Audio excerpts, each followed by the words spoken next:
ভারত জুড়ে বড়দিন উদযাপনের প্রস্তুতির মধ্যে একাধিক রাজ্যে খ্রিস্টানদের উপর হামলা ও ভাঙচুরের ঘটনা ঘটেছে।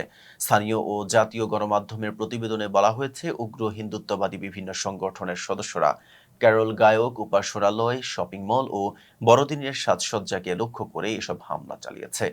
এসব ঘটনায় অন্তত 4 জনকে আটক করেছে পুলিশ। সংবাদ মাধ্যমগুলো জানিয়েছে, ছত্তিশগড়, মধ্যপ্রদেশ, উত্তরপ্রদেশ, আসাম ও কেরালা সহ একাধিক রাজ্যে বড়দিনকে কেন্দ্র করে উত্তেজনা তৈরি হয়।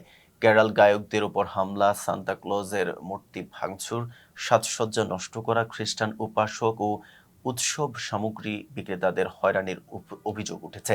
পাশাপাশি কয়েকজন বিজেপি নেতার বিতর্কিত মন্তব্য পরিস্থিতিকে আরও উস্কে দিয়েছে বলে অভিযোগ করা হচ্ছে।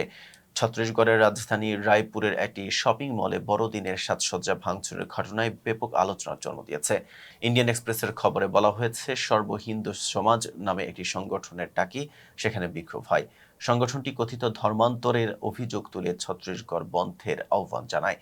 প্রত্যক্ষদর্শীদের বরাতে সংবাদ মাধ্যমটি জানায়, ৮০ থেকে ৯০ জনের একটি দল শপিং মলে ঢুকে ভাঙচুর চালায় এবং কর্মচারীদের হুমকি দেয়।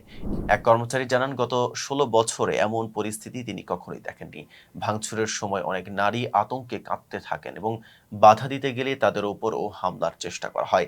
রায়পুরের ম্যাগনেটো মলে সংঘটিত এই ঘটনায় একাধিক ভিডিও সামাজিক যোগাযোগ মাধ্যমে ছড়িয়ে পড়েছে।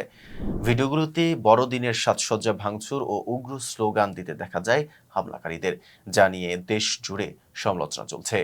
অন্যদিকে দ্য হিন্দুর এক প্রতিবেদনে বলা হয়েছে, বিশ্ব হিন্দু পরিষদ ও বজরং দলের সদস্যরা আসামের নলবাড়ী জেলায় একটি স্কুলে ভাঙচুর চালিয়ে বড়দিনের প্রস্তুতি ব্যাহত করেছে।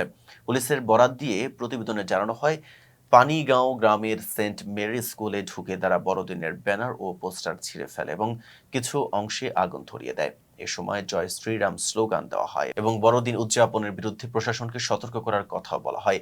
দ্য হিন্দু আরও জানায়, নলবাড়ী শহরের বিভিন্ন দোকানে বড়দিনের উৎসব সামগ্রী ভাঙচুর করা হয় এবং কিছু দোকানের সামনে আগুন ধরানোর ঘটনাও ঘটে।